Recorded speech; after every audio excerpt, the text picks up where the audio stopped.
का शंखनाद प्रधानमंत्री नरेंद्र मोदी ने दक्षिण से किया है और बीजेपी के 400 प्लस सीट के टारगेट का यही रोड मैप जो दक्षिण से शुरू हो रहा है। सबसे पहले प्रधानमंत्री के दक्षिण के दौरे के समीकरण को आंकड़ों से समझते हैं। दक्षिण भारत के 3 बड़े राज्य ऐसे हैं जहां बीजेपी खाता नहीं खोल सकी है। तमिलनाडु में 39 सीटों में 0 सीट, आंध्र प्रदेश में 25 सीटों में 0 सीट और केरल में 20 सीटों में 0 सीट।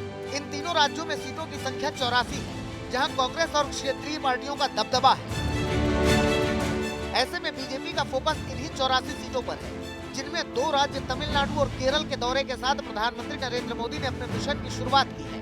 बीजेपी ने 2024 के लिए 400 प्लस सीट का टारगेट सेट किया है और ये बिना दक्षिण फतह के नामुमकिन सा लगता है।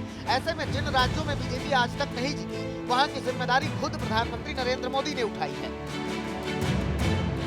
2024 के चुनाव में बीजेपी का फोकस उत्तर भारत और पश्चिम भारत था, जहां जबरदस्त प्रदर्शन के साथ नरेंद्र मोदी पहली बार प्रधानमंत्री बने।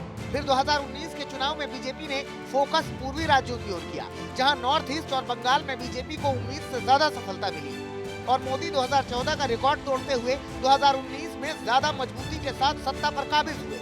अब बीजेपी पिछले सारे रिकॉर्ड तोड़ना चाहती है। ऐसे में 2024 के लिए बीजेपी ने दक्षिण को अपना टारगेट बनाया है। दक्षिण में बीजेपी के सामने सबसे बड़ी चुनौती है कि वो यहाँ के 6 राज्यों में मूल पार्टी नहीं है और इसलिए उसका उतना प्रचार प्रसार नहीं हो सका है।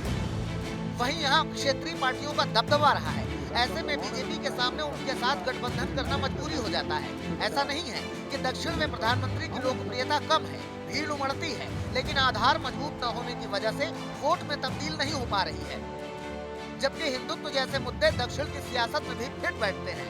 ऐसे में बीजेपी ने इस चुनाव में एक फॉर्मूला तैयार किया है, जिसका सबसे ज्यादा असर दक्षिण के राज्यों में होने वाला है। सूत्रों की माने तो बीजेपी ने 2024 के चुनाव के लिए 160 कमजोर सीटों को चिन्हित किया है, जहां बीजेपी कभी चुनाव नहीं लड़ी है। इन सीटों के प्रत्याशियों का ऐलान इसी महीने हो सकता है, ताकि प्रत्याशियों को तैयारी का पूरा मौका मिले। वहीं साउथ की करीब 100 सीटें हैं, जहां बीजेपी को अब तक खाता खुलने का इंतजार है। यही वजह है कि बीजेपी साउथ की तैयारियां पहले ही करने का मन बना रही है, जिसकी शुरुआत प्रधानमंत्री नरेंद्र मोदी ने कर दी है। बीजेपी का ये फॉर्मूला मध्य प्रदेश में हिट साबित हुआ था, जहां चुनाव के ऐलान से पहले ही बीजेपी ने 39 ऐसी सीटों के प्रत्याशियों का ऐलान किया था, जहां बीजेपी खाता भी नहीं खोल सकी थी, जिसमें 26 सीटों में बीजेपी को जीत हासिल हुई।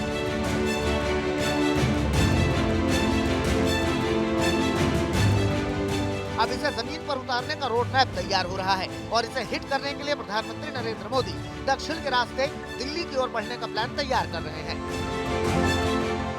दिल्ली से हिमांशु मिश्रा के साथ आज तक ब्यूरो।